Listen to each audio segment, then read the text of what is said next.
Hey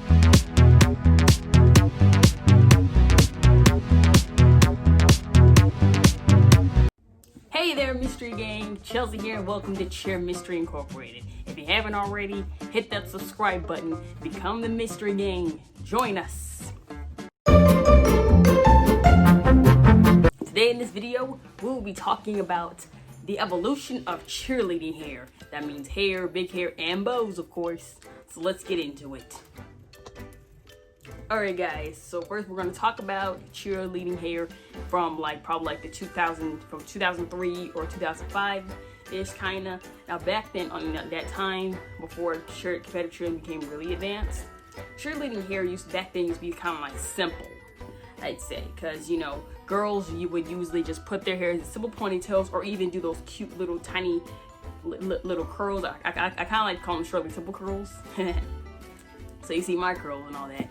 But these type of curls, they used to bun in the ponytail. Sometimes moms would even buy a ponytail headpiece because this type of hairstyle required these cute little curls on top, and it was just simple and adorable. I find it really cute, to be honest. And of course my team didn't do that. That was they thought it was too much, but I didn't. I kind of liked it. And back then, moms would have to make their very own bows. They would have to make them, go to a store, maybe like a Hobby Lobby or a souvenir store, something like that, to get rubber ribbons to design and make their own bows and everything. Because this was before bows became really, really fluffy and advanced. So yeah, these type of hairstyles right here and here were really simple back then, because they would just pull them up and do those cute little curls. Even they'll even put them into two. If you think about it, they put them into two sometimes. Half up, half downs weren't really much, but we tried doing those too. And of course we have the era of 2006 and 7 to 8, of course. Now these type of hairstyles were, of course, it was kind of progressing more. And this time, moms didn't have to make their own bows, or not just the cheer mom or the team mom or something like that, the team mom, Now, these hairstyles, the bows really had to get really, really pick up because teams had similarities to their in details to their bows. So yeah, that's when bows started to really come in, and varsity had to really start designing them. And I'd say these bows really advanced a lot. And these type of bows just kind of grew. It kind of grew on cheerleaders. They started to really like the bows. They were really cute back then, but I'd say they were a little thinner than bows today. They were much thinner. And of course, they did have the half up, half downs. They used them more often. And the half up, half downs became very, very popular, I'd say. Then we're gonna hit it off to 2009, 2010. It's kind of when a whole decade came. Now the whole decade came, and cheer styles really, really began to grow and grow more, to where there were more hairstyles, trying tricks, braiding, all that stuff, French braiding, and it just came up way better, way better. And it really started to really growing on us. And it was starting to really pick up the time to where moms would have to take almost 5 more minutes more just to fix their daughter's hair. It would take 7 or 8 minutes to get it done. Because back then you would quickly just get the hair up and be out the door almost less than 8 minutes. And then it started to really grow, as well as the bows, because the bows were getting even more advanced. And they became really much more cuter and prettier. Switching it up from the era of from 2012 to 2014, this is where things really started to change up, because nowadays other cheerleading teams from other states decided to design their own type of hairstyles. Like Texas teams, they came up with their own of the Texas bump. Now what the Texas bump is, it started off as this little bump on top in front of their head, and the ponytail behind and everything. That started off as the bump, and it became a trendy style, and people really loved that this style became a trend. Teams from up to Arkansas and California started doing them. I wouldn't say much Georgia teams didn't really do those. I mean, we didn't really do those Texas bumps because the Texas bump took almost a longer, more of 10 minutes to really get done, and then the girls will have to get their makeup done, which takes almost like, I mean, 5 to 6 minutes, I'd say, because, you know, they have to get those good details, because makeup was really starting to progress up, as well as the hair and bows at the same time. Now, Texas came up with so much of this Texas bump, they just couldn't get enough, and it required so much hair, so that means sometimes they had to get fake hair to really get that detail and get that big hair, because, you know, everything is big in Texas. Now with Georgia, however, we didn't really come up with much stuff, but much more of a French braid on the side or in the middle or the underside, because that's how we just came up with our stuff, and we didn't add much details, because when you're on like this side of the United States, from like Georgia to North Carolina, or I'd say Florida and stuff like that, Alabama, we didn't do much details to our hair, because that really wasn't much of a big deal. Hair wasn't really much of a big thing like to us. I mean, what matters more is we got our, because we really like designing better creativity on our uniforms than more of our hair, because it was simple, because we like to keep things, because sometimes less is more. You know what I mean? That's how we do it down here. And as I'm trying to look at these Texas teams, the Texas bump became Texas bump to here to Texas bump on top of the head, because like there's just so much. Oh my God, how do you perform with so much hair? It's insane. And I've never seen such a style like that. I mean, it's pretty, but it was a lot. And I'm just thinking, how can that get done? Because I've seen mistakes like where girls' hair pieces falling off on stage. I do believe that they need to at least like tone it down, because the hair was just getting too much, to be honest. But I mean, it's pretty, but it was a lot, because these girls have to perform with all that hair and everything. It was a little bit much. I just wonder how they get it done, to be honest. I mean, Texas really has their styles cut out for them, I say, as well as California, because they really like put more details and creativity in their hair as well. And I find it very, very trendy. Like I said, guys, from 2014 to 2015, styles really became bigger and better, because nowadays teams were really starting to get really good into their hairstyles and started to do more themes in their routine. So they really had to think of the right styles to do to create this format for them, for their hair and their routines. Because nowadays, I'd say judges are looking for more creativity than you would see in other routines nowadays in cheerleading.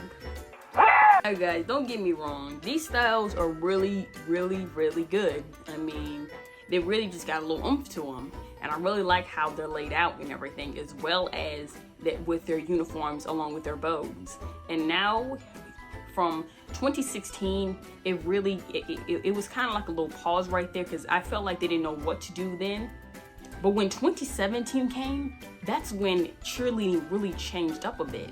I mean, bows were becoming more thicker and bigger. And then some just stopped using bows at all and decided to use like pigtails and like braids in the back, like 2 braids. Like, what is going on here? Like Dorothy braids. And I'm like, can they? And I the first time I saw it, I was like, can they really do that? Like, that's the first time I've ever seen a cheerleading team perform without bows. Like, it's crazy. And then you have more cheerleaders that weren't using bows at all. And nowadays, in 2018 and 2019, they just quit with some of the bows and started using these, I'm not sure what it's called, but they just wrap it around their ponytail to make their ponytail higher. It's like diamond and thick and everything. I don't know what it's called, but here's a picture. But I thought it was really cute, and I really like how they made that out. I mean, cheerleading's really changed, because bows and evolution, because bows were really popular, and which they still are in cheerleading as well. I mean, like, they're really popular, and they have so much details, as well as rhinestones or imprint writing or anything on them. They're really pretty, and they're amazing to wear on top of your head. You cannot tell me that you've not seen not one competition where everybody's wearing that's someone that's not performing not wearing a bow. Like, bows are still like a trendy thing. They still are, and they still will be to these days in the future and beyond. And not to mention, We have so much. I mean, not only we do, but high schoolers are doing them. I mean, I've seen more high schoolers and more competitive cheerleaders in high school more than you see them in All-Star. And their goals really kind of progress bigger and better, because high schools really want to make their sport bring out the spirit in competitive cheerleading in high school at the same time. And right back then, you have stuff like, if you seen Build-A-Bear, you know Build-A-Bow. Like, like this was back then, like 2014, 2015-ish. They made this whole thing called Build-A-Bow, where you just build your own bow. Because if you like Build-A-Bears, you like building the bow. So why not build one? It'd be cool to, you know, put anything you want on it. You put like your name, saying I'm cool, I'm the best this, all that. Put your friends' initials, your team initials, all that stuff. I thought it was pretty cool. And you can add any type of color or any type of detail on it as well. But I have to say, nowadays in cheerleading hair, it takes almost more than just, it would take up almost to 15 minutes just to get their hair done and to get out there, because cheerleading hair did not take this long to go and fix. I mean, I'm just saying. Sorry. But it has changed. And I'm just starting to think that, wow. I mean, it would take almost y'all 15 minutes to get your hair done, because when I was cheering it, I mean, it really didn't take that long, to be honest. Hair should just been plain and simple, because, I mean, the judges don't care about your hair, they care about your routine, you know, I'm just saying. But y'all do what y'all do. I can't be the one to tell you, but, you know, that's just you. I just wonder how it gets done. Because you would just have to get up, you know, get your uniform on first before you do all that big hair and whatnot. And get the hair done, because now Texas just uses all these details and more hair pieces just to get that style that they want. And it's like, wow, where is this coming from? I mean, you got your black cheerleaders with the afros, you know, and I'm starting to dig it. Like, okay, like we get to use afros and all that stuff. And I just find that really cool, because I mean, it can make me want to go on stage with my afro as well and go up and perform and do a great performance as well. I mean, I think it's really cool that girls like that can use their natural hair instead of girls that are black that have to go get their hair flat ironed just to be at a certain type of level, as well as their other teammates who aren't black. I mean, it's better nowadays, because, I mean, you can go out with natural. You ain't got to worry about getting your hair done or spending $80 just to get it pressed or anything. So I find that really cool that we can do that, and that girls that of my color are allowed to use their natural hair on the stage and not have to look just like their other Caucasian teammates. I mean, it's cool. I mean, if I was cheering, I would definitely rock this, because I don't have to worry about getting my hair done. I can just do it myself and leave it like this, and it's cool. And I love that. Now, the thing about black cheerleaders, they are really kind of, they really, back then, they really had to, like, put a lot of details in their hair, because they had to, like, flat iron, do curls, all that stuff, hang around, sit in these curls, because I've seen competitions where girls were still in their curlers coming in competition. They'll have to do their hair in the room. As well, I mean, Caucasian girls did it too, but as well as the black girls did it, they had to really come prepared, because their hair had to look just like their teammates. And I wonder, like, why do we have to always do this? I couldn't see why we couldn't use our natural hair. I don't know if that was like a policy or something, but I just didn't know why. And nowadays, they can use their natural hair. They could just pull it back with a headband or be creative with a bow, and it'll still be cute. Because curly hair, it's pretty. Like, black girl hair is beautiful just as well as Caucasian girl's hair. I mean, all hair is good hair. We shouldn't have to do our hair a certain way for it to look pretty. It really doesn't matter. And it makes me happy that girls of my color can do that, and they don't have to press their hair back or nothing, or get braids for that matter, because I've seen my girls rocking their braids and everything because it's simple. I get it. So guys, I hope you enjoyed that video. Like and subscribe, join the mystery game, hit that notification button, and you have a very nice day. Subscribe.